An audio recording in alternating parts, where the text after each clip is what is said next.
Karena yang dibutuhkan anak-anak itu bukan sebuah materi, tapi yang dibutuhkan adalah sebuah support dari kita. Bagaimana kita mensupport anak-anak itu ketika mereka melakukan sesuatu, walaupun itu sederhana, pujilah.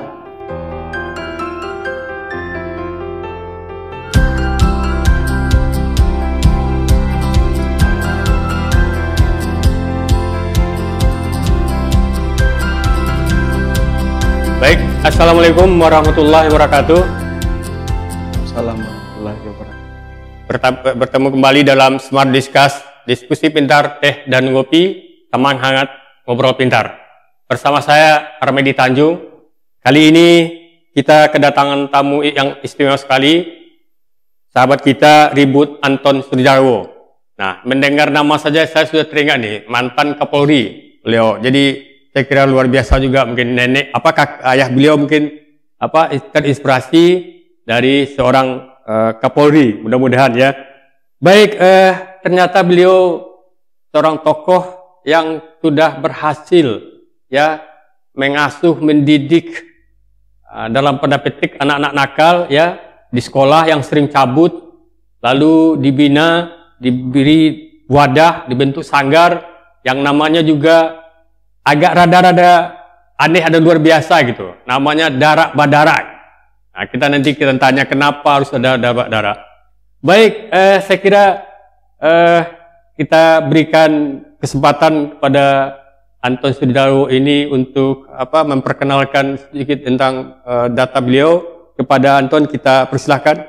Makasih, silakan. Sebelumnya nama saya Ribut Anton Sudijarwo, bisa dipanggil Ribut. Biasanya anak-anak manggilnya Pak Ribut, Pak. Iya. Kelahiran Pariaman. Kalau untuk asli campuran blasteran, Pak. Iya. Jerman Pariaman. Solo sama Pariaman, Jawa. Solo Jerman ya. Jadi Jawa ya. Minang, Pak. Betul. Jamin ya. Jamin ya. Minang. Kalau untuk umur masih muda, baru 31 tahun. Alhamdulillah. Tapi sudah punya istri? Lagi berjuang, Pak. Wah, lagi berjuang. Oke, silakan ya. Udah itu aja, Pak. Oh, itu ya. Kenalan singkat. Iya, oke. Tapi ya tadi kenapa nama Anda itu Ribut Anton Sudijarwo? Kalau Ribut itu kan biasa Kalibui Taruh gitu. Nah, lalu Anton ini mana? Memang ada inspirasi orang tuanya barangkali?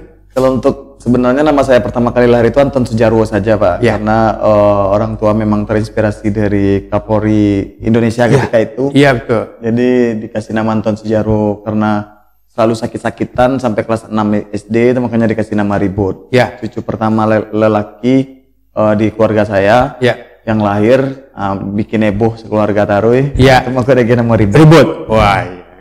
Jadi memang luar biasa itu, dari segi nama itu luar biasa. Mudah-mudahan orangnya juga luar biasa. Nah, bagaimana cerita Anda mulai merekrut anak-anak itu ya, yang katanya anak-anak yang sering cabut, dengan sering nggak mau belajar, itu bagaimana ceritanya? Kalau untuk darah-darah yang anak-anak spesial seperti itu dari generasi 1 sampai 6, Pak. Kalau untuk di generasi 7 sampai 11 itu rata-rata memang anak-anak yang udah normal saja. Nah, jadi tantangan terbesar pertama kali kita berdiri itu 2010 dari bawah kolong, Pak. Kalau tahu bawah kolong itu dari rumah kayu, dari bawahnya itu kita sulap jadi sekolah, namanya itu sekolah seni anak bawah kolong Darak Badarak. Nah, kebetulan itu memang mayoritas anak-anak nakal semua, rata-rata yang anak-anak ngelem, cabut sekolah, anak-anak narkoba dan sebagainya. Jadi kita rangkul. Karena saya hobi nongkrong di warung-warung sekolah, jadi anak-anak yang cabut yang saya jadiin teman, kita ajak ngobrol, setelah dekat baru ajak ke base camp dan sebagainya. Itu pengalaman Anda waktu sekolah nggak sering cabut gimana itu? Atau gimana inspirasinya? Kalau untuk di sekolah, Pak, walaupun seperti ini, termasuk salah satu juara-juara kelas juga. Juara kelas ya? Dan saya dan dari kelas 1 SD sampai kelas 3 SMA saya belum pernah ngerasain merah di dalam rapor. Alhamdulillah, hebat juga ya. Tapi yang membuat saya menjadi seperti ini karena saya hidup di lingkungan di Rawang namanya. Kan kebetulan orang tua saya jualan nasi goreng di sana untuk orang-orang keluar main. Jadi anak-anak nakal tuh cabut ke rumah saya dulu. Jadi rumah Anda itu jadikan markas. Cabutnya di rumah saya, ketika di belakang orang tua saya dia ngelem, dia pacaran, dia cabut, dia ngapa-ngapain dan sebagainya. Jadi dari hal seperti itu, jadi sebuah sejarah yang membuat saya bisa mengumpulkan itu, karena yang saya jadi bingungkan tuh di sekolah itu sekarang udah banyak kejanggalan, Pak. Jadi guru tuh hanya tahu dengan anak yang paling pintar sama anak yang paling jahat. Gimana dengan anak yang sedang-sedang dan sebagainya. Terus yang menjadi bahan perhatian guru itu hanya anak-anak pintar atau yang mau belajar aja. Sedangkan yang anak-anak yang nakal gimana? Padahal anak nakal punya prestasi yang lain loh. Ya. Jadi kebanyakan orang tua dan guru-guru di lingkungan masyarakat Pariaman terutama Indonesia secara keseluruhan, dia bilang anak itu baik ketika anak itu juara kelas. Padahal anak-anak itu punya bakat-bakat yang lain yang harus dipendamkan. Nah, itulah kesalahan-kesalahan orang tua kita sekarang yang menilai anak itu dari angka-angka. Ya. Nah, oleh karena itulah, itu makanya kenapa saya ambil anak-anak cabut terlebih dahulu, karena memang untuk jiwa kelompok di kalangan anak-anak cabut itu lebih bisa diarahkan lebih kuat untuk sebuah komunitas atau sebuah keluarga, karena mereka udah saling kerjasama untuk bagaimana cara cabut, kerjasama cara melindungi dia merokok dan sebagainya. Jadi metode persatuan mereka itu yang kita olah ke arah yang positif, seperti itulah Pak. Jadi perbuatannya cabut, apalagi yang nggak benar itu juga kerjasamanya kuat juga. Iya, kalau misalnya tidak ada kerjasama mungkin ketahuan terus Pak. Oh gitu. Jadi dia punya, jadi dia punya strategi sendiri bagaimana dia cara keluar dari pagar, bagaimana. Jadi dari kekompakan mereka itulah yang dikemas menjadi hal yang menarik di kegiatan positif. Ya. Bagaimana Anda menjadikannya positif itu dalam bentuk apa gitu? Kalau di daerah itu, kalau untuk merubah orang semudah membalikan telapak tangan itu sangat susah sekali. Ya. Jadi saya ngajarkannya bertahap Pak, step by step. Misalnya boleh kayak ngelem sama merokok. Jadi saya coba untuk ngelemnya tuh, untuk biasanya satu hari itu berapa? 2 kaleng. Besok bisa nggak 1 kaleng setengah dapat gratis rokok 1 bungkus. Oh, ada imbalannya juga? Ya, jadi ketika 1 kaleng bisa dapat rokok 2 bungkus, ketika setengah kaleng sampai habis, baru setelah itu rokoknya kita manage. Jadi kita manage-nya secara perlahan. Itu makanya rata-rata anak-anak saya tuh udah 9 tahun sama saya, udah 7 tahun, udah 6 tahun, bahkan ada yang udah 10 tahun. Masih bersama itu? Iya, masih bersama. Jadi kita melakukan proses itu hari demi hari itu sedikit demi sedikit. Karena untuk merubah seseorang untuk menjadi baik secara keseluruhan, secara cepat itu hal yang tidak mungkin. Iya, betul. Lalu kenapa Anda buat sanggar itu, gimana itu awal ceritanya? Kalau untuk sanggar, mungkin itu kesalahan orang Bang. Pak, Darah Berdarah itu bukan sebuah sanggar, itu adalah sebuah komunitas seni. Dan Darah Berdarah ini sebenarnya sebuah komunitas kamuflase dan karena orang Indonesia murah ditipu, jadi kita tipu-tipu orang Indonesia. Jadi Anda juga menipu orang ya? Iya. Tapi untuk baik ya? Iya. Jadi Darah Berdarah itu sebuah komunitas tipu-tipu. Yang sebenarnya itu bukan kesenian, Darah bukan sanggar tari, bukan sanggar musik, bukan sanggar teater. Darah itu adalah sebuah organisasi, sebuah negara yang saya ciptakan sendiri, yang dimana komunitas ini yang diajarkan itu pertama adalah tentang pola kehidupan, merancang kehidupan, bagaimana memanage waktu, membagi waktu, bagaimana bisa dicinta di sekolah, dicinta di rumah, dicinta masyarakat, dan dicinta di sanggar. Jadi kita tuh memanage pola kehidupan sebenarnya. Jadi bukan kesenian. Jadi kesenian itu hanya sebuah penipuan publik atau menipu anak-anak ini untuk bertahan di tempat saya. Jadi kesenian itu hanya sebagai sampingan sebenarnya Pak. Tapi terkenalnya kita dari kesenian. Jadi kesenian itu hanya untuk sebuah narkobanya bagi mereka untuk bisa bertahan di Darah Berdarah. Jadi kalau kita ngajarkan kegiatan sosial terus, itu hal yang tidak mungkin. Kalau kita mengajarkan kehidupan terus, itu hal tidak mungkin. Jadi untuk membuat dia bertahan di tempat saya, itu makanya ada tari, ada musik, ada teater dan sebagainya. Itu yang membuat mereka betah. Iya. Lalu istilah Darah Berdarah itu sendiri dari mana ininya? Apa idenya atau kata apa itu? Kalau untuk Darah Berdarah, kalau untuk arti nyelenehnya itu memang dari diri saya sendiri. Darah Berdarah itu kalau diartikan ke bahasa Minang itu artinya memaka, diartikan ke bahasa Indonesia artinya ribut. Jadi Darah Berdarah ribut. Jadi nama Anda juga? Iya, nama saya sendiri. Hebat juga ya. Kenapa saya memilih nama sendiri? Kan kalau bisa dibilang kan itu kelihatan egois atau arogan. Tapi kalau di Pariaman kalau kita tidak egois dan arogan itu hal yang tidak mungkin. Karena jadi juga ya? Karena di Pariaman itu orang saling di Pariaman tuh suzon, fitnah, adu domba, buruk sangka itu nomor 1 Pak. Nomor 1 ya? Cime juga ya? Cime. Jadi orang yang bisa naklukkan Pariaman berarti bisa naklukkan Sumatera Barat. Itu perbandingannya. Nah, jadi dari kenapa mengambilnya dari nama saya, kenapa Darah Berdarah itu ribut itu Darah Berdarah. Jadi supaya tidak kelihatan egoisnya itu makanya diubah dengan kata yang lain. Tapi maknanya sama. Maknanya tetap ribut. Oke. Nah, lalu kalau dilihat masa kecil Anda itu kira-kira ada juga enggak kaitannya dengan anak-anak yang nakal ini? Maksud saya Anda juga termasuk nakal atau gimana gitu? Kalau untuk nakal saya nggak termasuk kalangan nakal Pak. Kalau untuk di sekolah pun alhamdulillah dari dulu saya jadi ketua OSIS dari kelas 1 SD sampai kelas 3 SMA saya ketua kelas dan apapun organisasi di sekolah saya yang handle semua, bahkan di organisasi kampus. Yang jadi kenapa saya lebih memilih ke anak-anak yang lebih nakal, karena ketika kecil dari umur 3 atau 4 tahun tuh saya udah lihat hal aktivitas nakal itu dari dini. Bahkan ketika abang-abang dulu yang duduk di warung saya itu untuk berantem ngajakin saya, ngendongin saya, ngeliatin, saya senang ngeliat orang berantem, saya senang ngeliat orang ngelem, saya senang ngeliat orang hal-hal yang aneh-aneh. Bahkan semakin senangnya kalau dia udah mabuk masuk dalam sumur saya. Itu hal biasa aja. Hal biasa. Jadi hal-hal yang seperti itu. Jadi saya berpikiran dan orang-orang itu semuanya hebat-hebat semua, Pak. Walaupun dia anak nakal yang duduk tempat saya, dia hebat bermain musik, dia hebat bermain futsal, dia hebat bermain yang lain. Jadi saya berpikir ternyata anak-anak nakal ini punya potensi yang lain loh. Kenapa potensinya tidak kelihatan? Karena dipaksa untuk yang berhubungan dengan eksakta atau nilai yang angka, Pak. Jadi kesalahan masyarakat atau orang-orang dewasa yang ada di Indonesia itu, dia menilai anak itu dari hal yang berupa angka yang jelas, seperti dia hebat matematika, dia hebat bahasa Inggris, dia hebat ini, Pak. Jadi setiap anak itu punya karakter pendidikan yang berbeda-beda atau ilmu yang berbeda-beda dari dirinya sendiri. Jadi hal-hal seperti itu loh, Pak. Kenapa saya lebih tertariknya mendius mereka tuh dengan kesenian, karena kesenian itu adalah hal yang paling rendah di Kota Pariaman. Karena kesenian itu dianggap sebelah mata, mau nio jadiang di kesenian. Anang kan dapat kadang-kadang 300.000, 200.000. Jadi hal-hal model itu, Pak. Sebenarnya kalau kita pinter, gendang-gendang yang 300.000 itu ketika diolah menjadi profesional itu bisa dibayar mahal. Jadi tergantung kitanya sendiri, Pak. Jadi ide itu berakal, Pak, mati bari mana.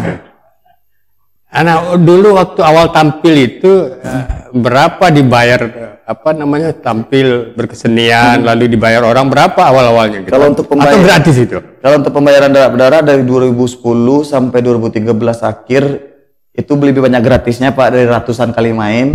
Paling kita dapat duitnya tuh dari alhamdulillah dari 2010 2013 tuh apapun event yang kita ikuti tingkat kota, Sumbar dan sebagainya, kita juara 1 terus. Jadi dia itu yang kita putarkan. Terus kalau untuk rute orang yang membayar itu rata-rata tuh 200.000, 300.000 satu kali perform. Itu berapa orang? 2010 itu bisa main 20 orang, Pak. Jadi uang ini cukup 10.000 per orang dibayar cuma ya? Iya, yang sayanya nggak dapat. Nah, jadi jujur, Pak, 2010 sampai 2013 itu saya untuk beli rokok 1 batang aja sulit. Jadi bahkan anak-anak ini yang patungan rame-rame untuk sarapan pagi saya, siapa yang ngantarin, makan siang siapa, makan malam siapa. Jadi untuk selama 4 tahun tuh untuk duit 20.000 di saku tuh udah luar biasa. Luar biasa ya. Jadi memang kebetulan memang keluarga juga tidak mendukung. Akhirnya saya keluar dari rumah sekian tahun untuk tinggal di bawah kolong tersebut. Jadi di bawah kolong itu saya sulap menjadi sebuah sekolah, dan di mana saya juga tinggal di sana. Saya masukin listrik ke sana, masukin air, pasang TV, ditutup sama spanduk. Jadi jadi anak bawah kolong beneran, Pak. Kolong itu di mana itu? Di Rumah Tabui Pasar, Rumah Tabui Sembarang yang di bawah, di samping kantor wali kota. Iya, pemerintah pura-pura tidak tahu aja. Pokoknya memanfaatkan biar aja ya. Tahu. Walaupun tahu betul enggak pura-pura tahu ya. Tapi kalau udah terkenal, kalau udah juara di mana-mana, baru udah Pariaman punya rumah.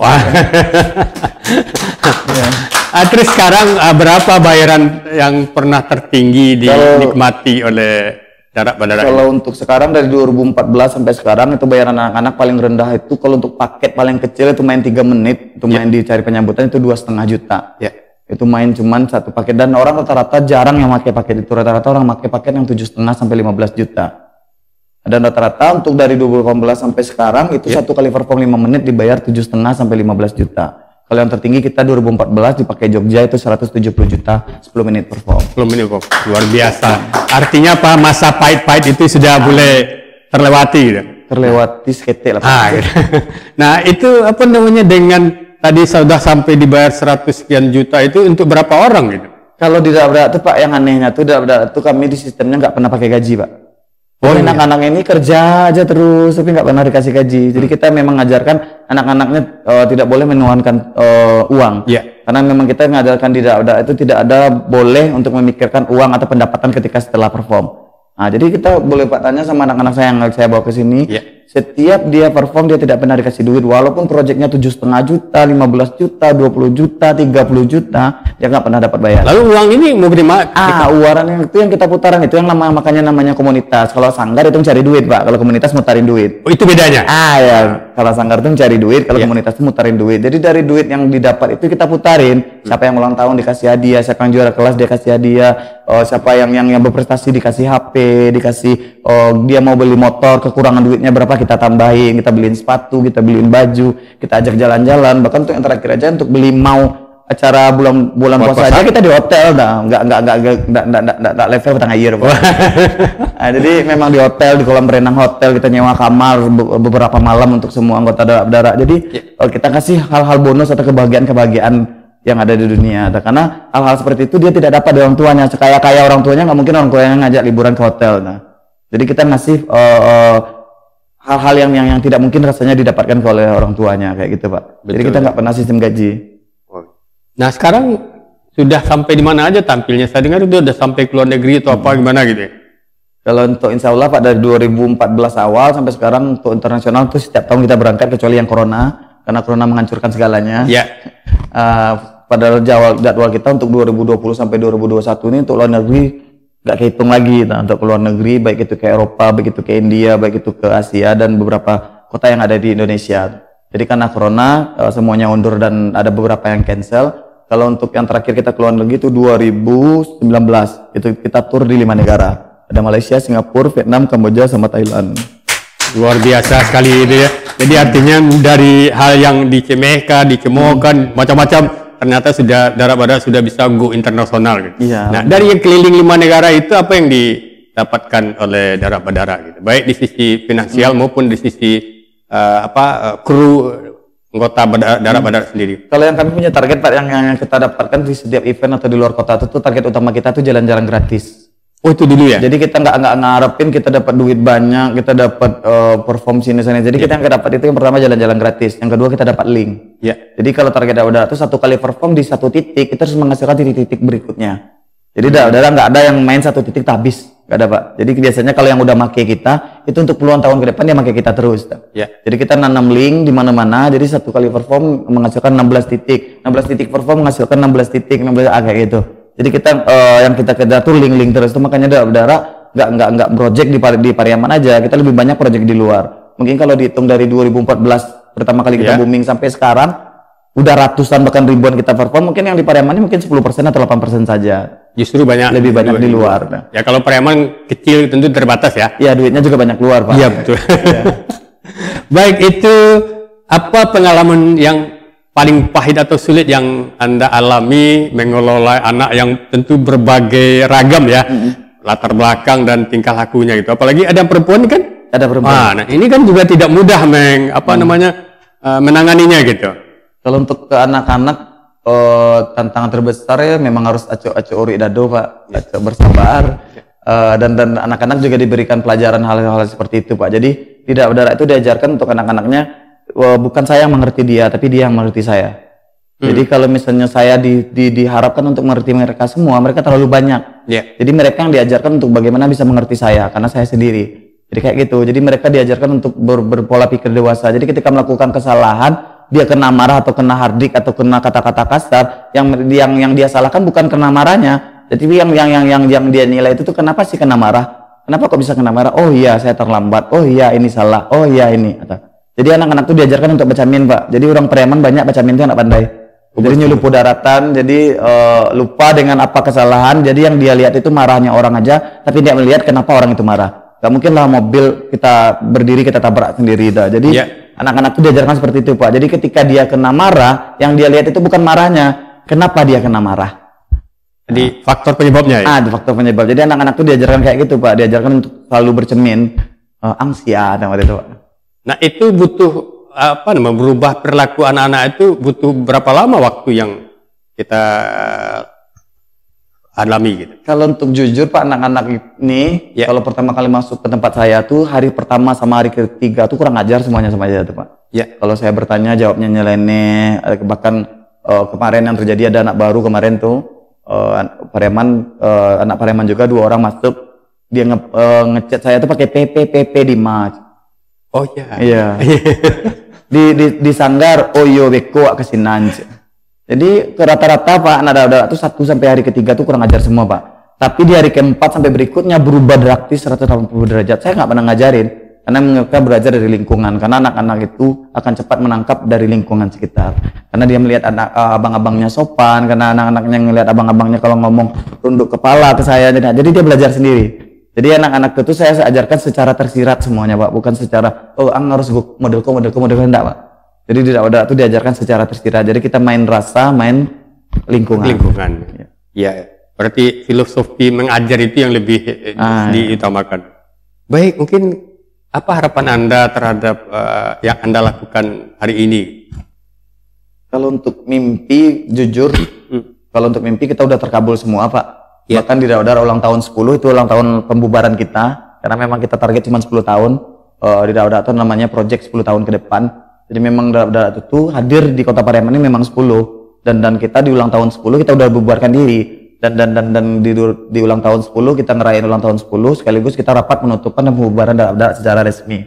Akhirnya bubarlah Daudara ketika ulang tahun ke-10. Memang kita sengajain bubar karena seluruh mimpi udah kita kabulkan. Kita bermimpi untuk punya film sendiri, kita udah punya film. Kita bermimpi untuk album sendiri, kita udah punya album. Kita bermimpi untuk keliling Indonesia. Beberapa kota kita udah jalani, dan maka saya pribadi udah 4 kali keliling Indonesia. Dan kita udah menjelajahi beberapa negara-negara lain dan sebagainya.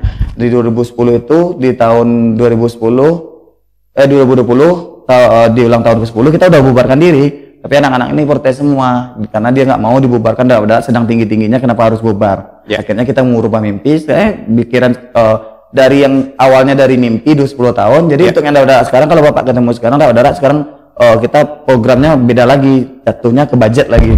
Jadi memang kita cari keuangan itu untuk perkembangan selanjutnya, untuk regenerasi daerah-daerah berikutnya. Ya. Jadi kalau misalnya 2010 jadi bubar ya daerah nggak ada lagi Pak, kita nggak wawancara lagi. Oh, sudah bubar ya? Ya sebenarnya ada, tapi karena anak-anak ini memohon, daerahnya nggak usah dibubarin, ya udah kita tukar misi. Yang dulu misinya misi mimpi, sekarang misinya misi budget. Misi uang? Misi bisnis. Bisnis.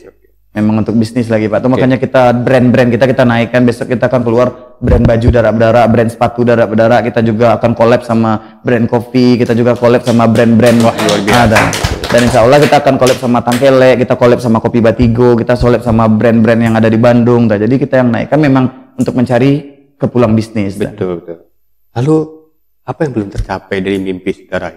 Mimpi kalau untuk secara keseluruhan mimpi lah clear semua Pak, udah ada. Jadi mungkin kalau misalnya di ulang tahun udah ke-10 mati tidak salah lagi lah. Memang lah selesai dah. Iya. Jadi karena masih duit, jadi tinggal mimpi terakhir. Yang mimpi terakhir itu ndak akan dilaksanakan Pak itu hanya. Jadi ada mimpi pokok, ada mimpi yang disembunyikan. Jadi karena mimpi pokok lah selesai sadolanya dan 2010 akan bubar, ternyata Daudara di anak-anak minta nggak usah bubar. Jadi mimpi yang terakhir kan dan doanya. Jadi mimpi sederhana kita yang tinggal cuma cilik aja Pak, bisa keliling dunia dengan karya sederhana yang dikemas menarik dan sempurna di kemudian hari. Luar biasa loh.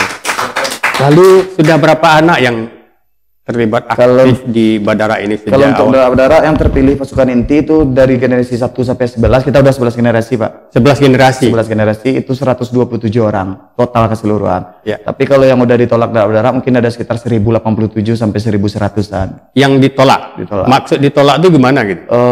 Karena kita nggak mau orang yang ikut-ikutan Pak. Jadi seleksi di Daudara itu adalah seleksi yang paling ketat. Kata orang pasti seleksi polisi ketat, tentara ketat. Jauh tinggal sama Daudara Pak. Daudara itu bisa seleksi 3 tahun. Baru bisa clear? Ya model kayak yang saya bawa ke sini, masuk kelas 5 SD, diakui kelas 2 SMP semester 2. Baru diakui? 3 baru tahun? Ada label Daudara kayak gitu. Jadi yang baru-baru masuk itu gimana cerita? Ini belum Daudara Pak, jadi nggak bisa ngomong-ngomong, dia anak Daudara, tidak. Dia masih kalau di Daudaranya tuh karena kita memang diajarkan tentang kasta-kasta Pak. Walaupun kata orang berbeda itu sangat tidak baik ya? Tapi kalau menurut saya berbeda itu baik dan berbeda itu adil. Karena kalau tidak ada perbedaan mereka tidak ada perjuangan Pak. Jadi di Daudara itu ada sistem junior, senior, hex senior sama alumni. Di bawah junior ini juga ada gembel namanya. Oh gembel ya? Jadi anak-anak yang baru masuk itu dipanggil gembel. Jadi dia bukan siapa-siapa, jadi dari gembel baru naik ke junior, dari junior baru ke senior, senior ke hex senior baru ke alumni. Kayak kelas-kelas juga ya? Ada kelas-kelas. Jadi dari senior ke alumni itu udah tamat Pak, nggak boleh main lagi. Dari kelas 3 SMA cabut, nggak boleh main lagi. Oh, kalau ada pertunjukan nggak boleh lagi? Nggak bisa lagi pertunjukan. Paling didatangkan ketika ada proyek-proyek besar yang melibatkan orang banyak, baru dia diundang lagi. Tapi kalau hanya sekedar main biasa, itu kelas 3 SMA cabut. Oh, jadi maksimal tuh hanya kelas 3 SMA. Jadi setelah kelas 3 SMA coret-coret baju, langsung juga pembubaran dia langsung berangkat jadi alumni. Jadi tergantung juga pendidikannya. Ya. Karena manusia di Pariaman ini aneh Pak. Manusia di Pariaman ini kita harus alun tekilik letak kalam dah. Ya. Jadi tak kurang tuh nih di luar, tempe tuh nih di atas. Jadi memang wak tahu karakter orang Pariaman tuh makanya ketika kelas 3 dibuang bako ketika kelas 3 maka dibuang makin dewasa tuh kan semakin hebat tuh. Ya. Bako harus dibuang karena beko kan semakin hebatnya mah beko walan aja Pak. Jadi kita meminimalisir untuk orang yang kurang ajar. Jadi manusia semakin dewasa semakin banyak kontaminasi dari pihak-pihak yang di luar ya. Ya betul lah sama kadang saya jawab lah Pak. Dari bapak kan ribut saya lah. Jadi hal-hal model itu mau bagi batas sampai kelas 3. Beda untuk generasi yang gini di tahun 2010 di ulang tahun 10 tuh ada hal yang beda. Tidak ada tuh yang jadi alumni ada berdua dan kayak menjadi panglima. Jadi tidak ada tuh ada darah-darah, ada ribut, ada panglima, ada the king, ada anggota baru gembel-gembel di bawah Pak. Jadi memang kita bikin berkasta. Jadi untuk nyamik ke level itu harus menunjukkan perubahan attitude, harus menunjukkan bagaimana disayang di rumah, disayang di sekolah dan sebagainya. Ketika nyolan dapet sadulah orang lingkup di sekolahnya tetap juara, di rumahnya tetap dibanggakan, di daerah mantap, di masyarakat pun luar biasa, itu capek naik kasta Pak. Oh, jadi karakternya jadi nggak ada kehebatan bermusik. Jadi daerah tidak butuh orang hebat bermusik, tapi daerah itu butuh orang yang mau merubah kehidupan. Oke, luar biasa sudah artinya. Baik, kalau tadi dia kelas 3 SMA udah keluar, lalu yang mulai rekrutnya mulai umur berapa? Maksud saya kelas berapa baru kita boleh Kita rekrut itu setiap hari Pak. Nggak, maksud saya itu apakah kelas 5 SD, kelas 3 SD, atau kelas berapa? Atau terserah saja? Itu ada cakupan umur dari umur 8 sampai 13 tahun Pak. Jadi yang boleh masuk di daerah itu umur 8 sampai 13 tahun. Ketika umur kurang dari 8, bagaimanapun dia memohon untuk masuk tidak akan bisa diterima. Dan ketika umur 13 lewat 1 hari pun kita nggak boleh terima. Karena memang mencakupnya kita dari umur 8 sampai 13 tahun. Karena target kita kalau lewat dari sana dia dipakai untuk bermain musiknya paling sekitar 1 tahun atau 2 tahun. Jadi sangat-sangat melelahkan. Kita udah ngajarkan dari nol, cuman bisa dipakai untuk 2 tahun. Nah, itu makanya kita pakai terakhir itu 13 Pak. Jadi ketika 8 sampai 13 masuk baru bisa diterima. Jadi di sanalah seleksinya. Jadi ketika dia terpilih dia bisa dipakai untuk 5 tahun ke depan. Jadi kita nggak mau yang memboroskan tenaga ngajarin orang cuman bisa dipakai untuk 1 tahun atau 2 tahun. Itu makanya kalau lewat dari 13 tidak akan pernah bisa masuk daerah. Paling dia masuknya ke rekan jadinya Pak. Jadi daerah itu ada juga anak, ada rekan. Jadi yang di bawah di atas 14 tahun itu jatuhnya ke rekan lagi. Oh, rekan lagi. Jadi ketika main dikasih duit dia cabut. Jadi kita nggak ngurus sakitnya, kita nggak ngurus sekolahnya, kita nggak ngurus kebutuhan yang lainnya. Beda sama anak. Jadi udah itu ada dua kelompok lah ya. Dua kelompok itu. Ada rekan, ada anak Pak. Oke. Setelah sudah yang film apalagi kan keliling album dan ke depan yang sekarang ini karena rekrutnya sudah beda, lalu apalagi yang akan dilakukan mimpinya? Kalau untuk mimpi kita ya memang yang tinggal yang satu itu Pak, yang keliling dunia dengan karya sederhana yang kita kemas menarik dan sempurna di kemudian hari. Tapi kalau untuk kegiatan sehari-hari kita lebih jatuhnya banyak budget Pak. Jadi kita bagaimana bisa perform di Sumatera Barat, kita perform di kota-kota orang. Seperti sekarang kan kita lagi persiapan untuk Pekan Budaya Daerah sama Pekan Budaya Nasional. Insya Allah kita juga yang dipilih untuk mewakili Sumatera Barat. Kita juga akan perform di programnya Asita, itu sebuah tour travel di Asita. Kita juga pembuka di nasional dan kebetulan kita juga akan duet sama teater keliling juga teater nasional itu sekelas sama dengan teater koma. Jadi kita lebih banyak ke garap ke event-event yang berhubungan dengan nasional, internasional, provinsi dan sebagainya. Jadi ya bos berarti ya bukannya sombong atau apa berang lu orang betul. Jadi kalau ibaratnya kalau untuk acara Pariaman anak-anak nganggap itu hanya sekedar acara latihan. Latihan betul. Kayak gitu. Jadi ketika acara tabu yang dibangga-banggakan orang, Sanggar kalau main di tabu, dia mainnya Sanggar tabu itu. Tapi kalau dia udah itu hanya latihan. Jadi acara di Pariaman bukan target kita. Target kita itu acara Pion Fest, acara festival internasional di Padang, festival internasional di Sawalunto, di Pekanbaru, di Bali, Java Jazz, kayak gitu. Jadi di kota-kota lain lah. Ya, jadi target kita tuh memang event-event yang berskala nasional atau internasional. Bukannya kita bermimpi terlalu tinggi, memang saatnya kalau bukan kita yang bermimpi siapa lagi. Jadi bagaimana kita untuk menggapai mimpi kita tersebut usahanya. Jadi nggak hanya sekedar berdoa ya Allah, tapi ya Allah, tapi nggak sekedar itu. Jadi kita berusaha untuk mendapatkan sesuatu yang kita inginkan. Oke. Siapa yang paling berpengaruh atau yang mendorong Anda itu bisa sukses seperti ini? Adakah orang yang di lingkungan, apakah di lingkungan keluarga atau di lingkungan siapa saja, ada nggak orang yang ikut mendorong Anda sukses seperti ini? Mendorong maksudnya Pak, emang support? Iya. Kalau yang untuk support Pak, saya nggak dapat support sama sekali dari siapapun. Ya. Jadi memang dari orang tua saya juga protes, kenapa saya bikin Derak Berdarah, karena aduan-aduan dari beberapa keluarganya dia. Ya. Dan bahkan si Ribut dibilang sama keluarganya, anak tukang nasi goreng nggak tahu diri, ala bansai, bilang model-model tua Cimalu saya.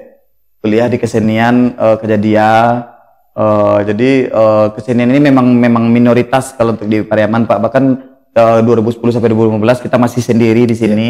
Yang orangnya bilang kita gila dulu, dia sekarang yang bikin sanggar. Yang bilang kita ngasilin duit apa dengan sanggar ini, dia sekarang juga bikin sanggar. Sanggar di Pariaman sekarang 72 Pak. Begitu banyak sekali lah, jadi ladang pencarian di orang ini. Entah apa yang membuka, mungkin karena dia melihat eksistensinya Berdarah bisa sampai seperti sekarang ini, dan kita pun bukan merasa mereka itu saingan, malahan kita merasa semakin bangga. Oh ternyata kita menjadi pengaruh di Pariaman. Ternyata gara-gara kita kesenian lebih dicintai di Pariaman. Dulu Pak, ketika saya masuk di sini, kesenian bisa disebut mati suri, bahkan gendang-gendang di kampung-kampung sekarang udah mulai redup. Di sekolah-sekolah mulai kegiatan kesenian bisa dibilang tidak ada lagi. Alhamdulillah Pak, sejak kita mulai eksis dari 2010 sampai sekarang, itu rata seluruh sekolah tidak ada yang tidak punya alat tradisi. Dan rata di seluruh desa pasti ada sanggar. Di seluruh sekolah pasti ada sanggar. Begitu tumbuh semangat. Begitu tumbuhnya yang luar biasa. Mencari pemain tradisi itu sulit. Sekarang itu Pak, kalau untuk cari pemain tradisi Pak, Putar Pariaman Sambo banyak Pak. Makanya waktu ngumpulin yang 1000 gendang untuk rekor muri itu, hitungan detik terkumpul 1000 udah. Jadi memang banyak, dan memang seluruh desa sekarang udah ada program kesenian, seluruh sekolah. Jadi karena dia melihat aktivitas yang dilakukan Derak Berdarah, kenapa Derak Berdarah bisa seperti ini. Terima kasih. Ternyata saudara tadi Anda juga seorang anak penjual goreng gitu. Nasi goreng Pak. Nasi goreng ya. Di sekolah lagi ya, di lingkungan sekolah di lingkungan sekolah. Iya, betul. Orang bansai tak tahu diri ya Pak. Baik, saya kira sudah panjang lebar cerita kita dengan Anton Ribut, dan saya kira luar biasa sekali. Tapi sebelum kita tutup, saya ingin minta closing statement dari Ribut yang terakhir barangkali, baik mungkin terhadap tokoh pendidik masyarakat kita, terutama orang tua. Saya kira silakan. Pesan singkat saya untuk seluruh orang tua atau seluruh pengajar atau seluruh orang yang lebih dewasa daripada anak-anak sekarang, mulai untuk melihat anak-anak kita itu dari sisi yang berbeda. Jangan kita memuji mereka ketika mereka hebat di eksakta, tapi puji mereka dengan kegiatan yang lain. Karena yang dibutuhkan anak-anak itu bukan sebuah materi, tapi yang dibutuhkan adalah sebuah support dari kita. Bagaimana kita mensupport anak-anak itu ketika mereka melakukan sesuatu, walaupun itu sederhana, pujilah. Karena sedikit pujian itu membuat mereka semakin berkembang dan semakin percaya diri untuk menampilkan sesuatunya. Karena banyak Pak, jujur, masyarakat di Kota Pariaman banyak yang terkurung mimpinya karena faktor orang tua. Dipaksa orang tua untuk kuliah kedokteran, dipaksa orang tua untuk kuliah di hukum. Jadi sekarang kasihlah kebebasan. Kalau ibaratnya kita melihara peliharaan, kasih rantai dan tali, tapi panjangin talinya. Jadi jangan terlalu dikekang, jangan terlalu diintimidasi dan sebagainya. Oh kalau ndak ancak matematika ang bodoh tuh. Jadi ndak seperti itu Pak. Cari sisi lain yang ada di karakter anak-anak. Jadi itu pesan singkatnya. Jadi mulai untuk mengerti. Itu sudah Pak. Terima kasih. Dengan demikian berakhir sudah perbincangan kita dengan Ribut Anton Sujarwo. Tapi sebelum berakhir, saya akan memberikan kenang-kenangan kepada Anton sebuah karya buku saya terhadap beliau dengan judul Anakku Kenapa Harus Masuk Pesantren. Mudah-mudahan ini saya kira terkait juga dengan misi bagaimana mendidik generasi masa depan yang lebih baik. Silakan, mohon berdiri. Terima kasih ya. Sudah datang di Smart Car. Silakan duduk kembali. Demikian tadi perbincangan kita dengan Ribut Anton Sujarwo, seorang pemuda yang sudah merintis dan membentuk karakter anak dengan Derak Berdarah. Smart Discuss, diskusi pintar, teh dan ngopi, teman hangat ngobrol pintar bersama Superboy, TV Bintang Nusantara, dan media partner tinjausumbar.com. Bersama saya Armedi Tanjung. Sampai jumpa di lain kesempatan dengan tema yang lain. Salam. Assalamualaikum warahmatullahi wabarakatuh.